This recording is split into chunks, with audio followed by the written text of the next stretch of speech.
Critics aren't always right, and sometimes they are way off the mark. Insanely so, really. There are troves of films that were lambasted and derided on release only to build and burnish their reputations over time. In this video, I want to take a look at the movies that either got terrible or mixed critical reviews on release. Some of these were commercially successful, others weren't, but all of them are now considered some of the best movies ever made. You probably didn't expect this to be where we started. The Empire Strikes Back is a classic among classics, and you'd be hard-pressed to find someone today that doesn't think that it's the best Star Wars film. But Empire actually got some pretty bad reviews when it first opened up for the usual reasons: tonal shift, narrative choices, and the fact that it wasn't the first Star Wars. The last issue was a big one for a lot of people. This, of course, is wholly expected and is the issue all sequels run into. Too often, they don't measure up to the movie that started it all. Vincent Canby, writing for the New York Times, said that it was, quote, not as fresh and funny and surprising and witty, end quote, as its predecessor. His opinion was that the movie was actually kind of bland. He called it, quote, nice and inoffensive, end quote, and that no one should be ashamed of it. Basically, it was a movie. Not great, not terrible. But he ended the review with an interesting insight, quote, I assume that Lucas supervised the production and made the major decisions, or at least approved of them. It looks like a movie that was directed at a distance, end quote. George Lucas, of course, was not credited as the director on Empire Strikes Back. That was Irvin Kershner, though one imagines that Lucas was a very hands-on producer. The Washington Post's Judith Martin was much harsher, calling Empire, quote, a good junk movie, end quote, in what might be the most backhanded compliment review I've ever read. She said it, quote, has no plot structure, no character studies, let alone character development, no emotional or philosophical point to make, end quote. Her contention was that it's an unoriginal, acceptable movie and that's fine, that not everything needs to be a masterpiece. Meanwhile, the Wall Street Journal's Jay Boyum said that it was, quote, a dazzling sequel that loses the charm of the original, end quote. And this is the review that says it all. Most of the negative and middling reviews I read were in this context. That the movie lost the humor, charm, and innocence of its predecessor. It was a technical marvel to be sure, they said. The movie looks good, and the special effects and visual effects look great, but that the technical proficiency made it seem a bit colder. Some people were turned off by all the unanswered questions at the end of the movie as well. What's going to happen to Han? Is Vader really Luke's father? And what's going to happen to everybody else? Empire Strikes Back and Return of the Jedi are essentially one long movie split into two, which narratively sets them apart from Star Wars, which can totally function as a standalone movie with a beginning, middle, and end. Empire, meanwhile, is half of a movie. This is fine if the work is an adaptation, The Lord of the Rings, for example. But it's harder to pull off as an original work. Empire did it as well as any movie could, though. That said, I first watched it on TV, so I could just watch Return right after it. Maybe it was different if you were there on release. Of course, the movie was released more than 40 years ago. Over time, the critical and fan reception have mostly fallen in line together, and what were considered the issues when it first came out are now considered its strengths. This is one of those cases where Rotten Tomatoes consensus captures it well, quote, dark, sinister, but ultimately even more involving than A New Hope, The Empire Strikes Back defies viewer expectations and takes the series to heightened emotional levels, end quote. Turns out, sometimes it's good to subvert expectations. 1979's Alien is now considered to be a sci-fi horror masterpiece, but similar to Empire Strikes Back, people weren't as down with it then as they are now. Part of what Alien and Empire experienced was a bias against sci-fi. Movie fans will know well that sci-fi, horror, and fantasy movies often get snubbed at the Academy Awards. It's why the 2004 Academy Awards are the best, because Return of the King won all 11 awards it was nominated for. But I digress. Alien was compared unfavorably to 2001 A Space Odyssey, which is amusing because, as we'll get to in a bit, that movie was also critically derided. Pauline Kael used Alien's box office success as an example for saying that, quote, it would be very convincing to say that there's no hope for movies, that audiences have been so corrupted by television and have become so jaded that all they want are noisy thrills and dumb jokes and images that move along in an undemanding way, so they can sit and react at the simplest motor level, end quote. A review in Time Out magazine called it an, quote, empty bag of tricks whose production values and expensive trickery cannot disguise imaginative poverty, end quote, while David Kerr at the Chicago Reader wrote that it was, quote, an empty-headed horror movie with nothing to recommend it beyond the disco-inspired art direction and some handsome, if gimmicky, cinematography, end quote. Similar to the reviews for Empire Strikes Back, many of the critical reviews around Alien revolve around a few things. One is that while the movie looks great in terms of effects and atmosphere, the characters didn't have much depth to them.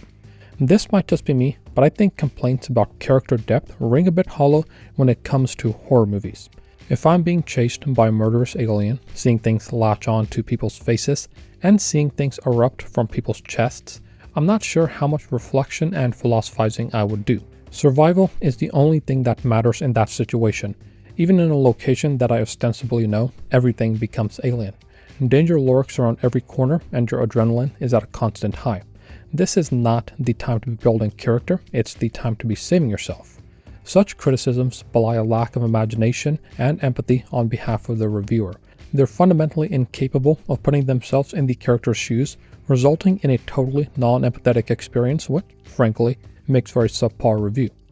The second issue critics had was just how dark the movie is. Alien is not a movie to watch on a full stomach, and certainly not for the squeamish.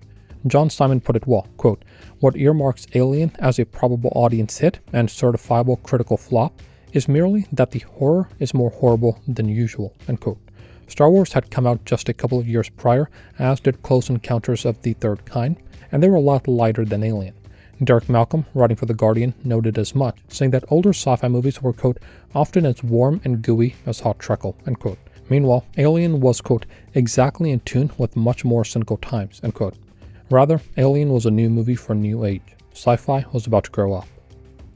When William Friedkin made 1977's Sorcerer, he was trying to top himself. He was hot off of two movies, The French Connection in 1971 and The Exorcist in 1973, both of which are considered masterpieces. Sorcerer, however, was anything but upon its release. It was actually a massive critical and commercial flop and is one of the movies most associated with bringing the era of New Hollywood to an end.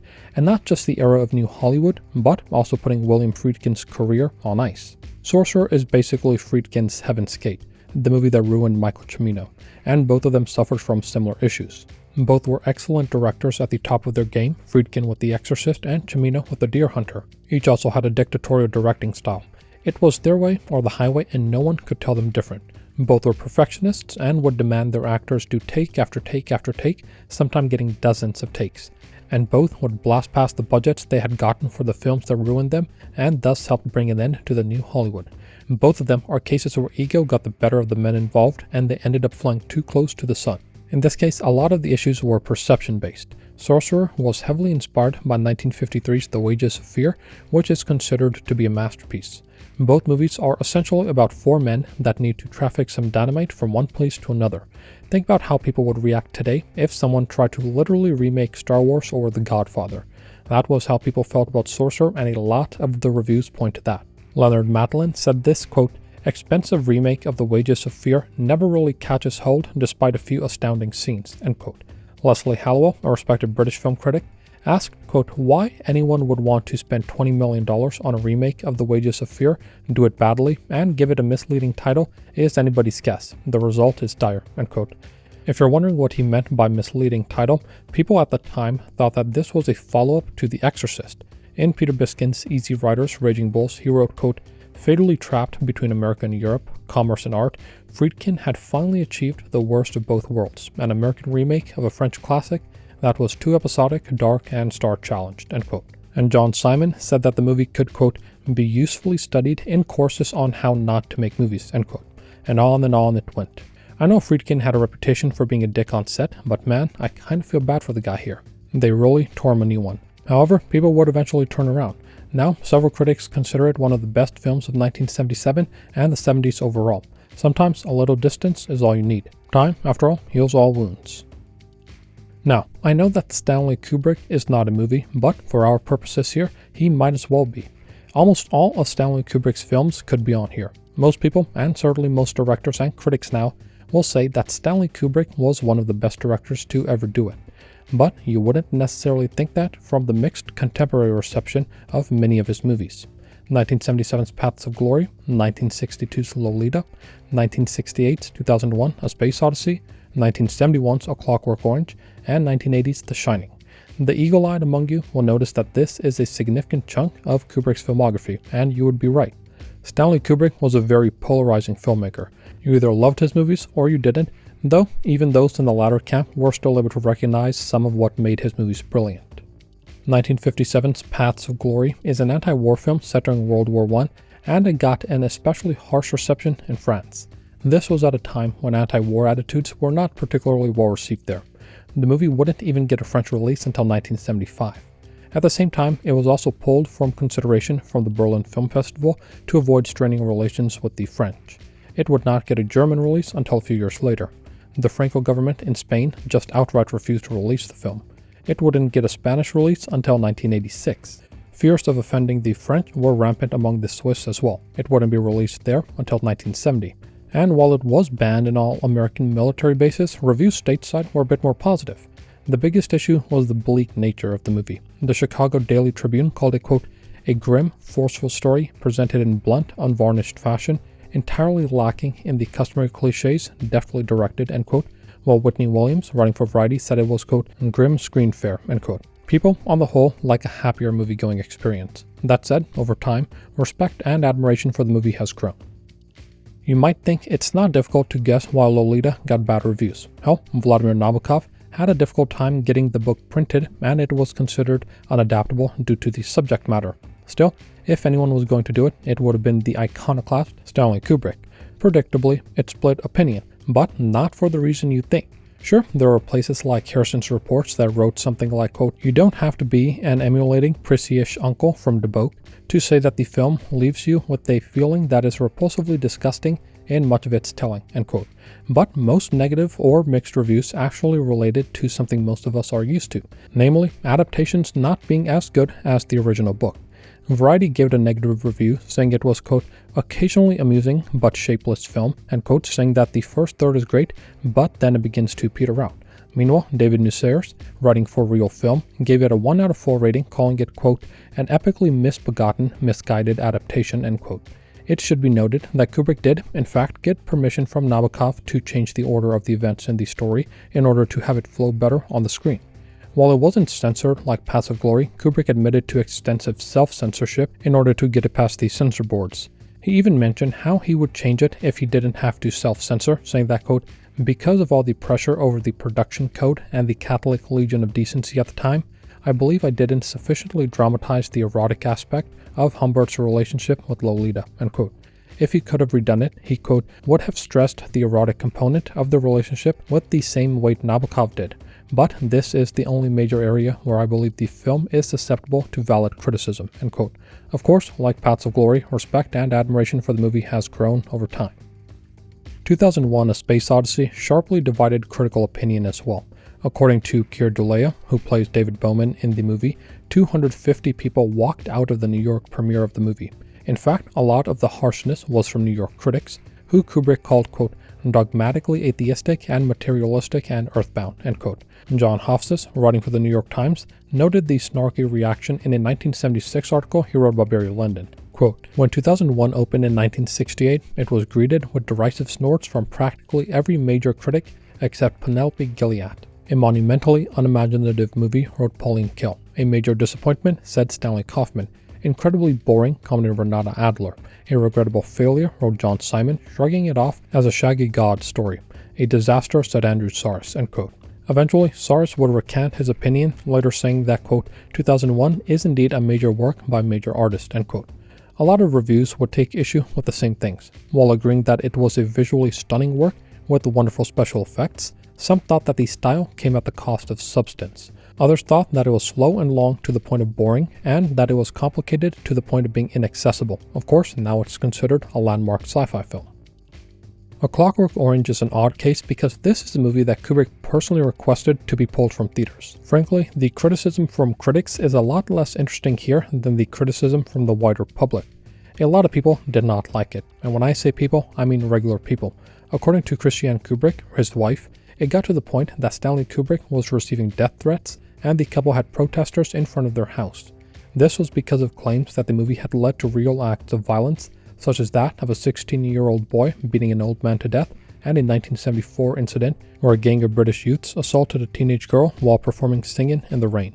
Kubrick faced the same attacks that video game developers would face a couple of decades later, that it was because of the art that these crimes were committed, which was as ridiculous then as it is now.